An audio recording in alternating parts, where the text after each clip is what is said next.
is already taken that by the end of November, the one-stop shop must be up and running.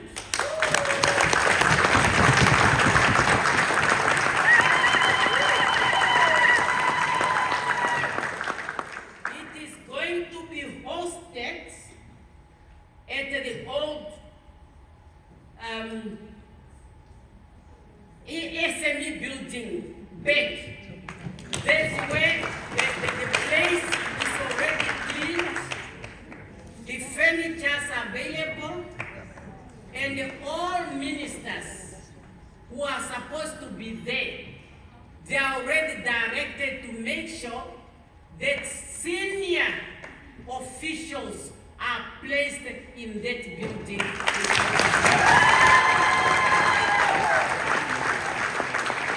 This has been the first task I had given to the Prime Minister, and he said he has delivered. So that is now on the table. I had also to inform you that all relevant ministries, they are directed to play their part. But for now, I want to inform you that, for example, the Ministry of Agriculture, with particular to the agricultural sector, they are directed to make sure that for them to ensure that the plant health capacity is enhanced before the end of this financial year, which is ending in April. They must be deploying specialized skills to address the emerging needs and the challenge of this sector.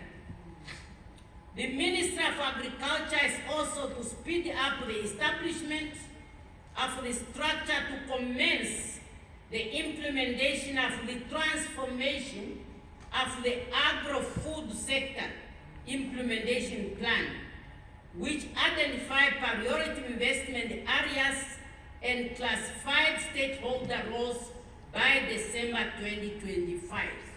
As for the other issues, I would like to have a report by the end of next week.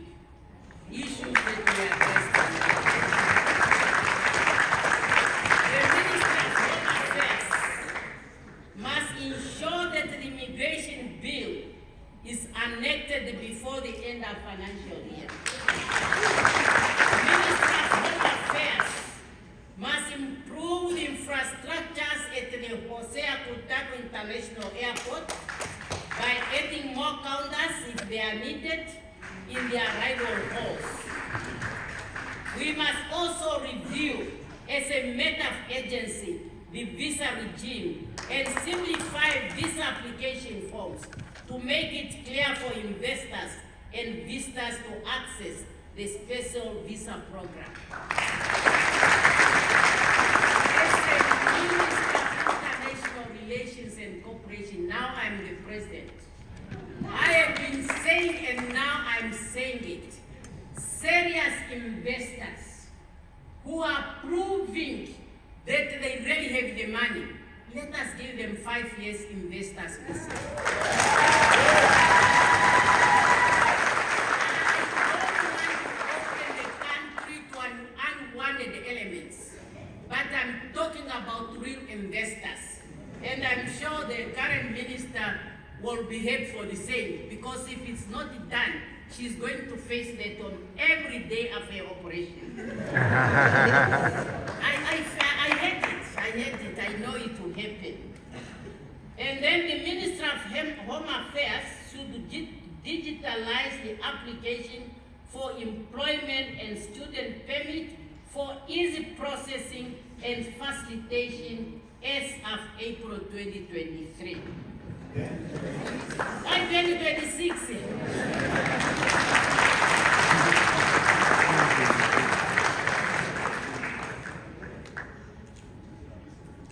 Coming now to the finance. Definitely the Namibian government is poised to implement a series of tax reform designed to boost both competitiveness and fairness within the economy. Those initiatives align with global trends that advocate for increased tax to GDP ratio to facilitate economic growth and promote reducing inequality through progressive tax framework. Those of you who have been following me from 2022, I was saying, when you vote me, I don't want to lead. I want to lead a developmental state and not just a revenue-driven state.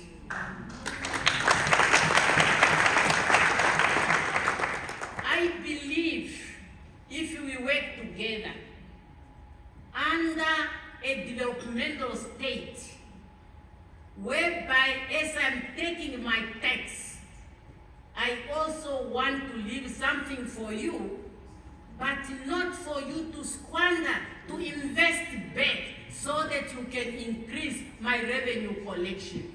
That is what I'm saying when I talk about a developmental state. In the short term, the Income Tax Amendment Bill 2025 includes 10 proposals previously announced in the budget and have been presented for legislative consideration and is anticipated to be passed into the law by the end of this financial year. I affirm among the key proposal changes are enhancement to corporate tax across all sectors, including manufacturing. The corporate tax rate has been reduced from 32% over MTEF and further down to 28% to close the gap within the rest of SADC.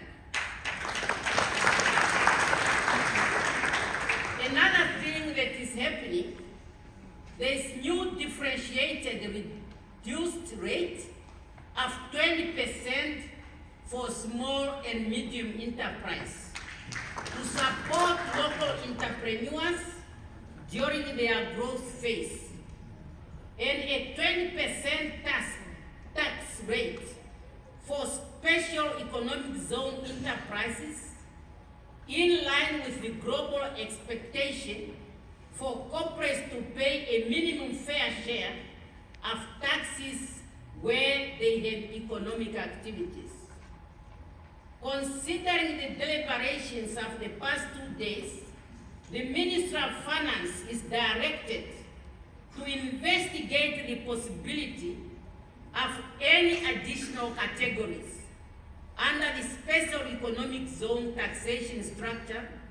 To this effect, to be in line with other jurisdictions, we propose a 15% effective tax rate for qualified special economic zone enterprises who make a minimum investment to set by the Minister of Finance and the Minister of International Relations and Trade. Further announcement regarding the qualification threat will be made in the main budget in March. Also, I said more issues raised here are going to be investigated, and I will have to get a report in order for the industry to be informed accordingly. Fellow Namibians, I listened very carefully to the debates. And one thing, I welcomed the proposal to set up task forces. I welcome that. Accordingly, I have decided to set up 3 task forces as follows. Number 1, Task Force on Economic Recovery. Number 2, Task Force on Health. Number 3, task force on housing.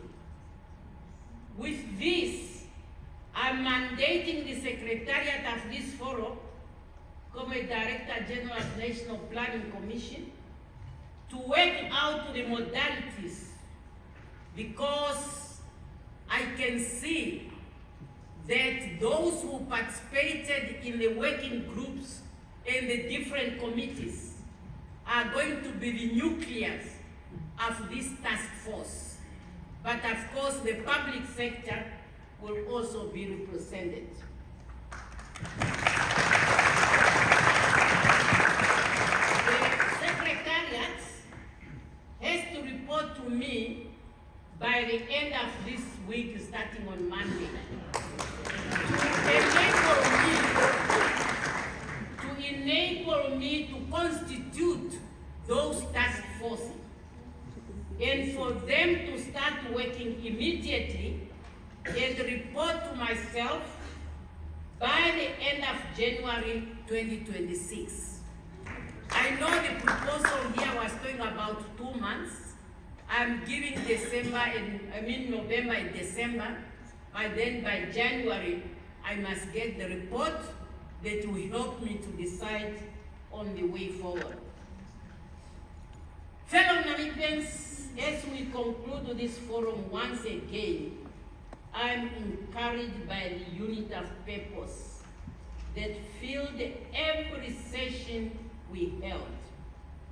Everyone spoke with one goal in mind: to make Namibia a conducive environment for investment in order to take our people out of poverty.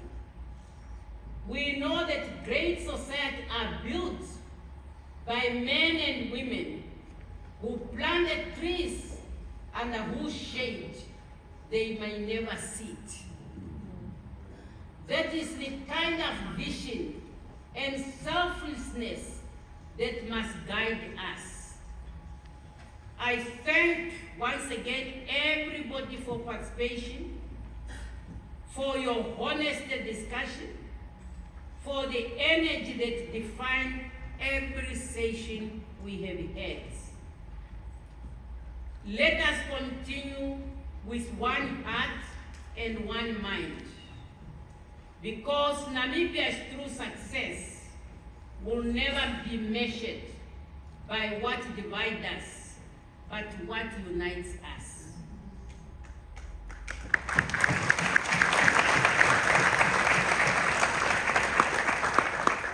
You know, I don't know if I'll be able to have this gathering again before the end of this year. So therefore, I hope and I believe it's not too early. We have just November in between. To really wish you a Merry Christmas.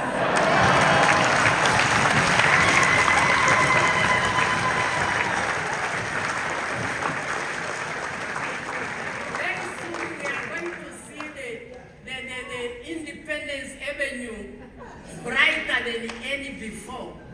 So why can't we leave this room more brighter also? Because and a Merry Christmas and a Happy New Year. And let us really come back full of energy as we are ending with energy. This was really a good dialogue, and I appreciate all of you. Ministers, thank you for coming today. Yesterday there was miscommunication. I was very angry. Apparently there was parliament. I'm no more a parliamentarian. So those who came and then they left, there was parliament. They said they went to answer questions, but today you have seen how I was yesterday. The whole day, that's how I was. So it's good that you have came. Governors, thank you. And everybody, thank you. You see, I don't want you to go. The meeting is closed.